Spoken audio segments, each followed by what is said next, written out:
और याद रखना ये वही पुलिस है जिन्ने हज़ारां हज़ार हाल लोगों ਨੂੰ पुलिस जाली पुलिस मुकाबलिਆਂ 'ਚ ਮਾਰਿਆ।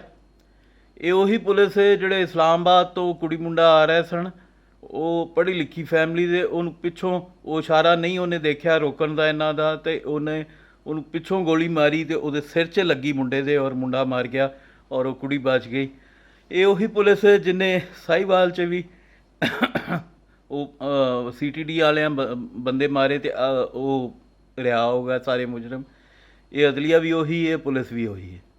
ਸੋ ਇਹ ਜਦੋਂ ਤੁਸੀਂ ਇੰਜ ਦਾ ਇੰਜ ਦੀ ਅੰਨੀ ਹਮਾਇਤ ਕਰਦੇ ਹੋ ਅਤੇ ਚੇਤੇ ਰੱਖਿਆ ਕਰੋ ਇਹ ਉਹੀ ਪੁਲਿਸ ਹੈ ਜਿਹੜੀ ਬਹਾਵਲਪੁਰ 'ਚ ਇੱਕ ਦੋ ਭੈਣ ਭਰਾ ਮੋਟਰਸਾਈਕਲ 'ਤੇ ਜਾ ਰਹੇ ਸਨ ਅਤੇ ਉਹਨਾਂ ਨੂੰ ਜ਼ਲੀਲ ਕੀਤਾ ਇਹਨਾਂ। ਉਹ ਭੈਣ ਵਾਸਤੇ ਉਹ ਭਰਾ ਦੇ ਸਾਹਮਣੇ ਗਸ਼ਤੀ ਜਿਹੇ ਲਫ਼ਜ਼ ਇਸਤੇਮਾਲ ਕੀਤੇ ਔਰ ਭਰਾ ਨੂੰ ਟਾਰਚਰ ਕੀਤਾ ਔਰ ਦੋ ਨੂੰ ਡਾਲੇ 'ਚ ਸਿੱਟ ਕੇ ਲੈ ਗਏ। ਸੋ ਐਡੀ ਹਮਦਰਦੀ ਵਾਲੀ ਕੋਈ ਗੱਲ ਨਹੀਂ, ਐਡੇ ਸਾਊ ਇਹ ਪੁਲਿਸ ਵਾਲੇ ਵੀ ਕੋਈ ਨਹੀਂ ਹੈਗੇ, ਠੀਕ ਹੈ। ਅਤੇ ਹਮਾਇਤ ਕਰਨੀ ਹੈ ਅਤੇ ਕਿਸੇ ਸਿਵਲੀਅਨ ਦੀ ਕਰੋ, ਉਹਦੀ ਕਰੋ ਜਿਹੜਾ ਤੁਹਾਡੇ ਵਿੱਚੋਂ ਹੈ ਅਸਲ 'ਚ। ਸਰਕਾਰੀ ਮੁਲਾਜ਼ਮ ਚਾਹੇ ਬਿਊਰੋਕਰੇਸੀ 'ਚ ਕੋਈ ACDC ਹੋਵੇ, ਕੋਈ ਤਹਿਸੀਲਦਾਰ ਹੋਵੇ, ਕੋਈ ਵੀ ਹੋਵੇ, ਜਿਹੜਾ ਬੰਦਾ ਵੀ ਕਿਸੇ ਵੀ ਸਰਕਾਰੀ ਜਾਂ ਨੀਮ ਸਰਕਾਰੀ ਅਦਾਰੇ ਦਾ ਮੁਲਾਜ਼ਮ ਹੈ ਉਹ ਸਿਵਲੀਅਨ ਨਹੀਂ ਹੈ। ਇਹ ਤਮੀਜ਼ ਕਰਨੀ ਸਿੱਖੋ ਪਾਕਿਸਤਾਨੀਓ।